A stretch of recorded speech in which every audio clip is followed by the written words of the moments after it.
Good morning, Philippines. Well, this time I thought I'd give you some ideas to think about and some updates on what's happening here.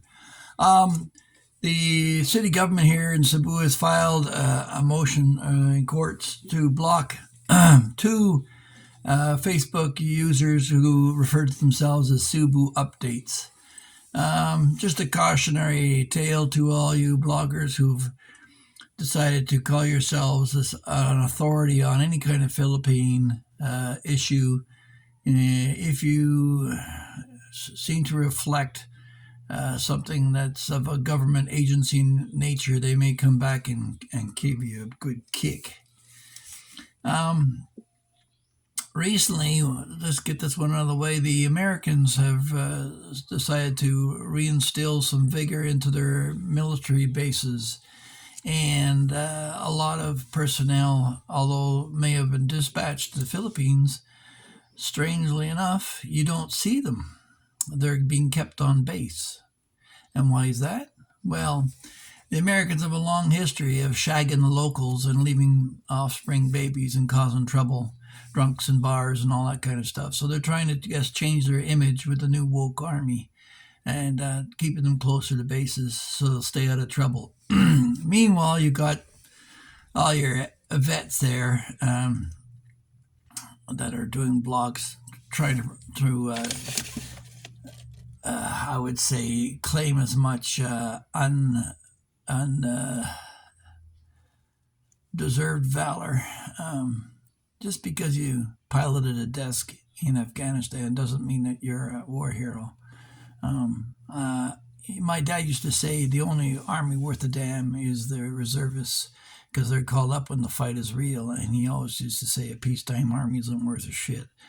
So if you are in the military and you want to promote your service and make a living off of it as a blogger, I suggest you have some credibility as to actual warfront experience. That dig aside, 3,359 foreigners were denied access to the Philippines. Now, some were just turned around for not having a return ticket or a flow through at a destination. But 171 were convicted felons, and 187 were denied because it was expected that they would be public charges of the Philippines.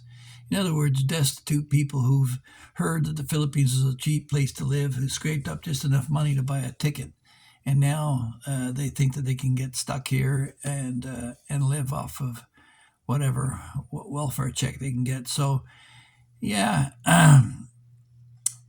the Philippines is trying to get away from all that crap. And maybe there'll be new immigration laws. Thailand's tightened up their restrictions, and others as well, to try and get rid of the riffraff. But the Philippines sure doesn't want to be stuck with it. So, if you're living under a bridge without a check, don't expect that the Philippine government will be paying for anything here to get you here. So, some thoughts for the day. Not from me, but maybe for you. I'd like to hear some back from you. How come America allows 7 million illegal immigrants into the country, but they object to 500,000 illegals invading Ukraine? The people coming into America have little in common in terms of their English culture and as a base, whereas there's Slavs invading a Slavic country, claiming it as their own. And that's why you'll see that Putin's restraining his troops to a fair degree. He doesn't want to kill a lot of his neighbors simply because in the end, after the war, he'll end up having to live with them. So, but in America, you better be ready for a strong Catholic and a socialist input as these immigrants come from places like Venezuela and Catholic countries like Mexico and Guatemala and all the rest of it. So on the that's the Israeli the Ukraine side of things, but on the Israeli thing, how come we said after the end of World War II, never again after the Holocaust, And we resolve to protect the Jewish people from the extermination efforts of others. And then when we allow Hamas to voice a two-state solution when their objectives written into their manifesto is the eradication of the Jews from Palestinian lands. First of all, they're not Palestinian lands. Most of the people you see living there were drawn there as workers to build the state of Israel. Don't forget there's 17 members of the Knesset that are Palestinian, that there's 1.7 million Palestinians living as Israeli citizens. So it's not that they don't want as Palestinians as part of their country. It's just that the Arab world has a real hate on for the Jews, and never forget that. That's why the war continues. And I mentioned earlier that Socrates was poisoned for objecting to an uneducated democracy. When is the world going to be focusing more on an educated working class? You know, I think India is doing it. I hope to hear more about the Indian situation. It's been about 50 years since I've been in India. Yeah, this old boy was there once a long time ago, and it sure has changed a lot. And maybe I need to take a trip there, take a look. I don't know. With family here, it could be difficult, but yeah, what's the change that's happening where India now has more people, apparently statistically, in advanced studies than America has students. So that's why they landed on the moon. That's why they're going to be a real threat to China. And you see it just getting better every year in India. And meanwhile, China appears to be fruit that's wasting on the vine.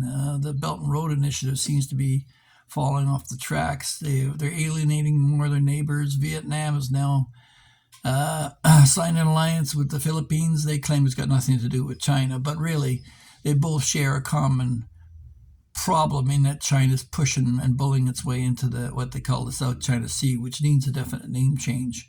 The Philippine Sea is to the east of the Philippines, and the assumption, I guess, is that China being the larger component, it should be the Chinese Sea, but why not the Japanese Sea? Oh, that's right, they got the Sea of Japan, that's right, yeah.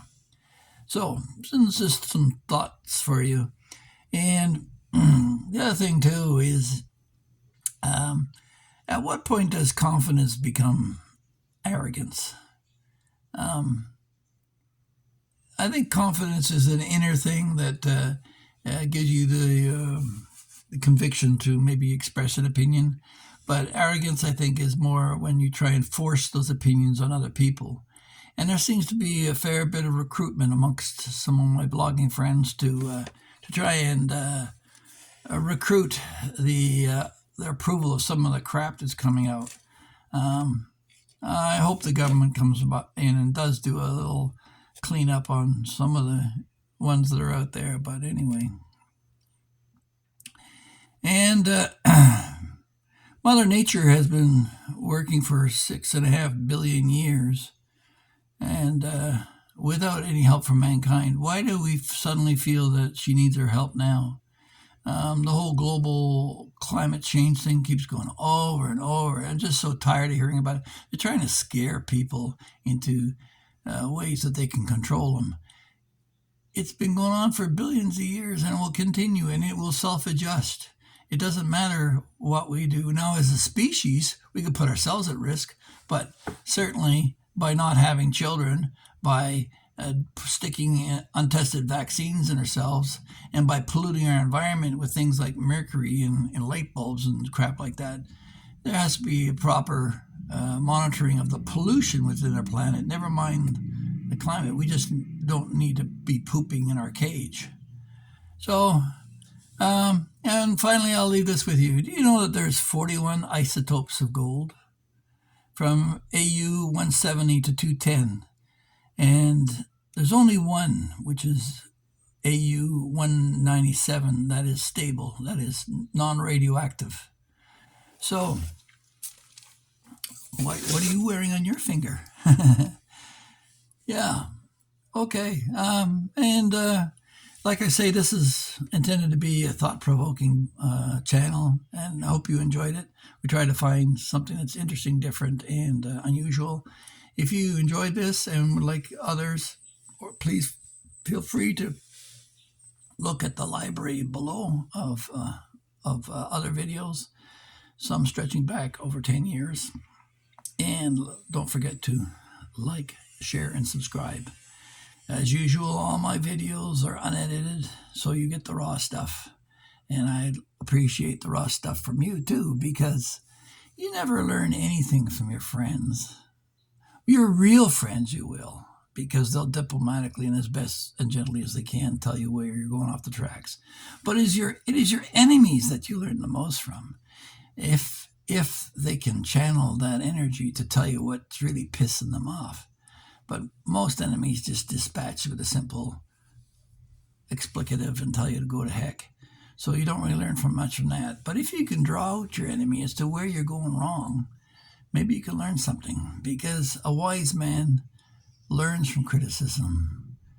An empty, shallow man defends himself from it. So think about these things and let me know what you think in the comment section below. I love hearing from you.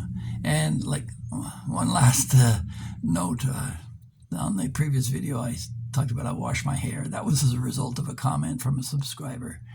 So I have my sensitive personal side as well. So that, just so you know that. But like a duck over a water's back, I'm used to it. So do take care, and we'll talk to you in the next one. Bye-bye.